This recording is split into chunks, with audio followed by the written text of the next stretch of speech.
سنیں قیمتی باتوں کو اپنے پاس محفوظ کریں۔ مجھے نہ علم کا دعویٰ نہ مجھے تقوی کا دعویٰ ہے، میں تو طالب علم ہوں، اپنے اکابر سے جوہر اکٹھے کرتا ہوں اور پھر جوہر آپ جیسے دوستوں میں بانٹ دیتا ہوں۔ تو یہ جوہر دے رہا ہوں توجہ فرمائیں، ذوق سے ذرا درود پاک پڑھیں، ذوق سے محبت سے بلند آواز سے۔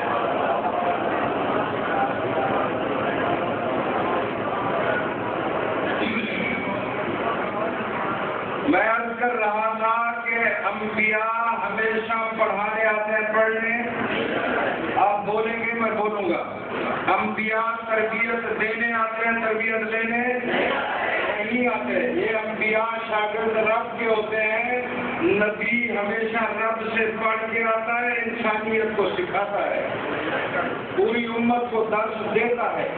حضرت عیسیٰ علیہ السلام چھوٹے بچے تھے، بچپن میں آپ کی والدہ ماجدہ محترمہ نے محلے کے ایک مدرس کے سامنے جا کے بٹھا دیا، کہا اسے بھی پڑھائیں۔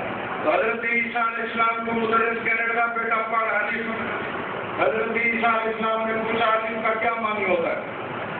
پہلی بات آپ یہ عقیدہ بنائیں، نبی ہمیشہ نبی ہوتا ہے، نبی والدہ کے پیٹ میں ہو نبی ہوتا ہے، نبی والدہ کی گود میں ہو نبی ہوتا ہے، نبی بچہ ہو نبی ہوتا ہے، نبی لڑکپن میں آئے نبی ہوتا ہے، نبی جوانی چڑھ جائے نبی ہوتا ہے، نبی بوڑھا ہو جائے نبی ہوتا ہے، نبی دنیا سے چلا جائے تو نبی ہوتا ہے۔ نبوت ختم نہیں ہوتی، توجہ ہے نا، نبوت ختم نہیں ہوتی۔ اور ختم نبوت کا معنی یہ ہے امام الانبیاء سرور کائنات حضرت محمد مصطفیٰ کے بعد نبوت کا دروازہ بند ہے، نبی اور کوئی بن نہیں سکتا، سردار انبیاء آ گیا ہے، دروازہ بند ہو گیا۔ بات سمجھ رہے ہیں؟ یہ بات سمجھے، توجہ فرمائیں، نبی ہمیشہ شاگرد رب کا ہوتا ہے۔ حضرت عیسیٰ علیہ السلام بچے تھے، مدرس کہتا ہے پڑھ الف۔ حضرت عیسیٰ علیہ السلام نے پوچھا الف کا معنی بتا، مدرس کہنے لگا بیٹا الف کا کوئی معنی نہیں ہوتا۔ حضرت عیسیٰ علیہ السلام فرمانے لگے اگر کوئی الف کا کوئی معنی نہیں ہے، کوئی مطلب نہیں ہے، ایسی مہمل اور بیکار تعلیم قوم کے بچوں کو کیوں دے رہا ہے؟ بات سمجھ رہے ہیں؟ نبی شان نبوت سے گفتگو کرتا ہے، نبی شان نبوت کے ساتھ بولتا ہے۔ میری بات آپ سلیکٹی سمجھیں گے یا یہی اردو بولتا ہوں؟ اردو بولنا جسے اردو سمجھ آتی ہے پھر وہ میرے ساتھ ذرا بولتا رہے، اگر آپ چاہیں گے تو تھوڑا بہت انگلش بھی میں بول لوں گا۔ ہاں، یہ سارا الحمدللہ یہ سارے درس میں نے دیکھے ہیں۔ جو مدرسے کا مدرس ہے وہ الف کا معنی الف پڑھاتا ہے، الف کا معنی الف پڑھانے کے ساتھ الف کے ساتھ اللہ پڑھاتا ہے، الف کے ساتھ کیا پڑھاتا ہے؟ اللہ پڑھاتا ہے۔ اور سکول والا الف مد آ بابا آیا باجا لایا پڑھاتا ہے۔ توجہ ہے؟ بابا آیا باجا لایا، اس سے بیٹھ سکتے ہوں گے، میرا کام ہے آپ بیٹھ جائیں۔ توجہ ہے؟ بابا آیا اور باجا لایا، آگے سنا دوں، پھر کہتا ہے باجی نے باجا بجایا۔ میں نے پھر کہا قوم کو شرم نہ آیا، قوم نے ناچ رچایا۔ ہمیشہ نصاب تعلیم کے اوپر قوم کا کردار بنتا ہے۔ نصاب تعلیم اگر پاکیزہ ہو، نصاب تعلیم بہترین ہو، قوم کا مزاج بھی پاکیزہ بنتا ہے۔ نصاب تعلیم میں خرافات ہو تو قوم بھی خرافات میں چلی جاتی ہے۔ سمجھ رہے ہیں؟ اس لیے ہم مولوی ہمیشہ کہتے رہتے ہیں، اس لیے مجھے ایسے میں پیچھے پیٹ لگا رہا ہوں۔ توجہ ہے؟ نصاب تعلیم اگر پاکیزہ رہے گا تو قوم کا مزاج بھی پاکیزہ رہے گا۔ ہم کہتے رہتے ہیں قسم ہے رب اکبر کی، مولویت کو تانے دینے والوں، مولوی تو ادب اور کردار سکھاتا ہے، بدبختی نہیں سکھاتا۔ تمہارا نصاب تو بدبختی کی طرف لے جاتا ہے۔ تو جو ہے نا مولوی کے پاس اخلاق حسنہ کا انبار ہے۔ کیوں؟ ہم نے سبق ہی اس محسن کائنات کی تعلیمات کا پڑھا ہے جس کے کردار اور اخلاق کی تعریف میرے رب نے فرمائی۔ وہ جو ہے میں عرض کر رہا تھا، حضرت عیسیٰ علیہ السلام نے جب اسے کہا کہ ایسی بیکار تعلیم کیوں دے رہا ہے قوم کے بچوں کو، وہ مدرس بڑا پریشان ہوا، زبان گم ہو گئی اور اس کی آنکھوں کے ہلکے بڑے ہونے لگے، کیسے بچے سے بات نہ پڑ گیا۔ اسے کیا پتا تھا کہ میرے سامنے نبوت کی شان کے ساتھ بچہ بیٹھتا ہے۔ وہ جو ہے نا، تو بہت دیر بعد حضرت عیسیٰ علیہ السلام نے جب دیکھا کہ یہ مدرس میرے سامنے گنگ زبان اس کی ہو گئی، بول نہیں سکتا، اس کے علم کی طاقت ختم ہو گئی، تو حضرت عیسیٰ علیہ السلام فرمانے لگے، مدرس صاحب اگر تو چاہے تو میں تجھے علم کا معنی بتا دوں۔ تو وہ مدرس کہنے لگا آپ بتا دیں، تو بتا دے۔ حضرت عیسیٰ علیہ السلام فرمانے لگے، مدرس صاحب، معلم صاحب، تو مسلط معلمیت پہ بیٹھا ہے اور یہ طالب علمی کی مسلط پہ بیٹھے ہیں، اگر تجھے پڑھنے کی ضرورت ہے، کچھ علم کی طلب رکھتا ہے تو تجھے نیچے بیٹھنا پڑے گا، مجھے مدرس کی معلم والی مسجد سے بیٹھنا پڑے گا۔ تو پھر یہ چشم فلک نے دیکھا کہ وہ بچہ اٹھا، مدرس کی مسجد پہ بیٹھا تھا، مدرس نیچے بیٹھا۔ وہ جو ہے میں عرض کر رہا تھا، پہلی بات عقیدے والی، نبی ہمیشہ پڑھانے آتا ہے، پڑھنے نہیں آتا۔ نبی تربیت یافتہ رب سے تربیت لے کے آتا ہے، امت کو تربیت دیتا ہے، امت سے لیتا نہیں ہے، لیتا نہیں ہے۔ اور توجہ فرمائے، میں عرض کر رہا تھا کہ انبیاء آئے، تربیت لے کے آئے، امت کی ہدایت کے لیے آئے، امت کی کامیابی کے لیے آئے۔ جب امت کی کامیابی کے لیے آئے، اللہ نے پھر ان کو کامیابی کا نسخہ بھی دیا۔ کسی نبی کو صحیفہ، کسی نبی کو کتاب۔ حضرت موسیٰ علیہ السلام آئے تو اللہ نے تورات عطا فرما دی، حضرت عیسیٰ آئے تو اللہ نے انجیل عطا فرما دی، حضرت داؤد آئے تو اللہ نے زبور عطا فرما دی۔ بعض انبیاء کو صحیفے ملے، بعض کو کتابیں ملی۔ میرے محبوب سرور کائنات امام الانبیاء سرتاج الانبیاء کی باری آئی تو اللہ نے قرآن عطا فرمایا۔ توجہ فرمائے، صحیفے اور کتابوں کے اندر، اس قرآن کے اندر ایک بہت بڑا فرق ہے۔ تورات اور زبور، انجیل یہ اللہ کا کلام نہیں ہے۔ اللہ کے کلام کا اگر کسی کو، کسی کتاب کو شرف حاصل ہے تو وہ قرآن مجید ہے۔ اس میں سمجھنے کی بات ہے، دماغ حاضر رہا، بات سننا ہوگا۔ میں آپ کے سامنے بول رہا ہوں، باتیں کر رہا ہوں، میری باتیں میرے اندر سے ہو کے باہر آ رہی ہیں، میری باتیں میرے اندر سے ہو کے، میری باتوں کا میرے جسم کے ساتھ تعلق ہے، میری باتوں کا میری زبان کے ساتھ تعلق ہے، میری ذات ہے، میرے جو بول ہے یہ میرا کلام ہے۔ ہمیشہ ذات کے ساتھ اس کی صفت، کلام اس کی صفت ہوتی ہے۔ میری ایک ذات ہے اور میرا کلام میری صفت ہے، میرا کلام میری صفت ہے۔ میں بول رہا ہوں، میرے بول میری صفت ہے، اور میری ذات جب تک زندہ رہے گی میری صفت، میرا کلام بھی زندہ رہے گا، میرے بول بھی زندہ رہیں گے۔ میری ذات پہ موت آئے گی، میرے کلام پہ بھی موت آ جائے گی، میرے بول بھی بند ہو جائیں گے، میری آواز بھی بند ہو جائے گی۔ اور توجہ فرمائے، میں بول رہا ہوں، اگر میں یہاں بولتا نہ اور آپ کے سامنے بات نہ کرتا، بات کرنے کی بجائے خاموش یہاں بیٹھتا، ایک تحریر مولانا اسد قادر صاحب کے ہاتھ میں تھما دیتا اور اسے کہتا، مولانا اپنے محلے والوں کو، مسجد والوں کو میری تحریر سنوا دو۔ میری اگر وہ تحریر آپ کو پڑھ کے سنا دیتے، مولانا عبد القادر بولتے، تحریر میری ہوتی، آپ کے اہل علم، آپ کے اہل ذوق، ارباب علم جس وقت بھی اپنے گھر جاتے، اپنی محفل میں جاتے، اپنی اس علم والی محفل میں بیٹھتے، وہ کہتے عمر فاروق توسوی آیا تھا لیکن اس نے گفتگو نہیں کی، اس کے منہ سے کوئی جملہ نہیں نکلا، خاموشی سے بیٹھا رہا۔ مولانا عبد القادر نے وہ تحریر لکھی ہوئی پڑھ لی اور ارباب علم میں سے ہر بندہ یہی کہتا کہ عمر فاروق توسوی کی طرف سے سوچ تو ہو سکتی ہے، اس کی فکر تو ہو سکتی ہے، اس کے اندر کی بات تو ہو سکتی ہے، مگر اس کا کلام نہیں ہو سکتا، اس لیے کہ وہ خود بات نہیں کی اور اس نے تعلیم کر دیا ہے۔ بات سمجھ رہے نہیں کہ میری تحریر کو میرا کلام کوئی نہ کہتا، میری سوچ ضرور کہتے، میری فکر ضرور کہتے، میری طرف سے دیا ہوا مضمون ضرور کہتے، اس لیے میں کہتا رہتا ہوں۔ تورات آئی اللہ نے تختیوں پہ لکھ کر بھیج دی. جب تختیوں پر لکھ کر بھیجی اور زبور کی باری آئی وہ بھی تختیوں پہ لکھی ہوئی آئی. انجیل کی باری آئی اللہ نے انجیل کو تختیوں پہ نہیں لکھا, حضرت عیسیٰ کے قلب اطہر پر الہام فرما دیا. جب قرآن کی باری آئی رب نے اسے تختیوں پہ نہیں لکھا, رب نے اپنے محبوب کے قلب اطہر پہ اس کو الہام نہیں کیا, بلکہ میرے اس قرآن مجید کے متعلق سنو, مضمون سنو, میری سوچ سنو. میں کہتا ہوں جب قرآن کی باری آئی رب نے اسے تحریر نہیں کیا, الہام کے ذریعے نہیں بھیجا, بلکہ اسے کلام فرمایا. اور کلام کا تعلق رب کی ذات کے ساتھ ہے. جیسے میرا کلام میرے اندر سے باہر آ رہا ہے اسی طرح سے اللہ کا قرآن بھی اللہ کے اندر سے نکل کے باہر آیا.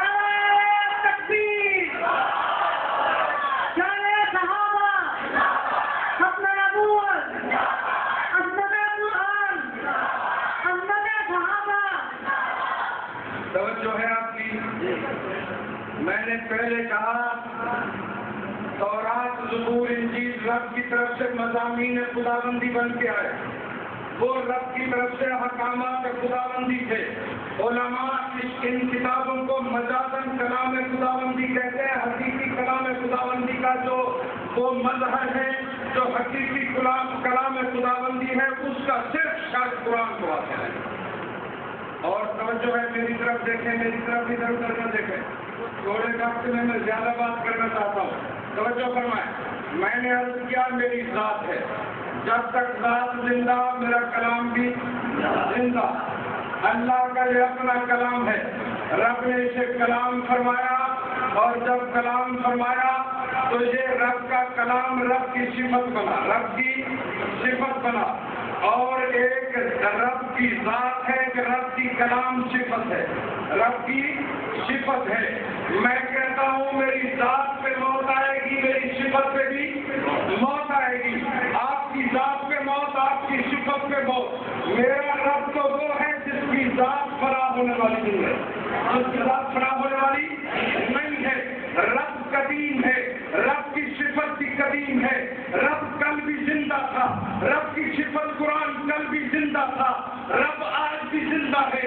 رب کی صفت قرآن آج بھی زندہ ہے. رب ہمیشہ زندہ رہے گا, رب کی صفت قرآن ہمیشہ زندہ رہے گا. رب کی ذات پر بھی فنا نہیں ہے, رب کی صفت قرآن پر بھی فنا نہیں ہے. نہیں ہے نا. میں نے دیکھا اس قرآن کو مٹانے کے لیے ابو جہل آیا, میں نے دیکھا قرآن کو مٹانے کے لیے عاص بن وائل آیا, میں نے دیکھا قرآن کو مٹانے کے لیے امیہ بن خلف آیا, میں نے دیکھا محبوب کے زمانے میں دشمن قرآن آئے, دشمن نبی آخر الزمان آئے. قسم ہے رب اکبر کی, رب نے اپنے کلام کی کل کی حفاظت کی ہے, آج بھی رب اپنے کلام کی حفاظت کر رہا ہے, کرتا ہے. اور آپ نہیں دیکھ رہے کہ امریکہ قرآن کا مخالف, رشیا قرآن کا مخالف, انڈیا قرآن کا مخالف, دنیا کفر قرآن کو مٹانے کے لیے کوشش کر رہی ہے, مگر رب نے فیصلہ کیا ہے یہ کلام بھی میرا ہے, صفت بھی میری ہے. نعرہ تکبیر,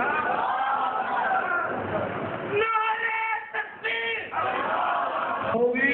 اور حضرت کی تقریر سے پہلے حضرت کے خاتم خاص خدا بخش کی نعتوں, یہ رب کی ذات بھی رہنے والی کلام بھی, میری طرف دیکھیں, رب کی ذات بھی رہنے والی اور اللہ کا کلام بھی, کیونکہ اللہ کی ذات پہ بھی فنا نہیں ہے اور اللہ کے کلام پہ بھی فنا نہیں ہے.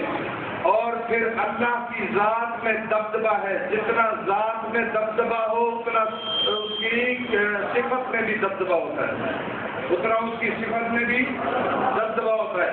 رب کی ذات دبدبے والی, رب کی ذات پوری دہشت والی. اللہ نے فرمایا میری ذات میں روب ہے, دبدبہ ہے, میری ذات میں روب ہے اور دبدبہ ہے. رب خود فرما رہا ہے اپنے کلام میں, لو انزلنا ھذا القرآن علی جبل لرأیتہ خاشعا متصدعا من خشیۃ اللہ. اللہ رب العزت فرماتے ہیں کہ اگر میں اپنے کلام کو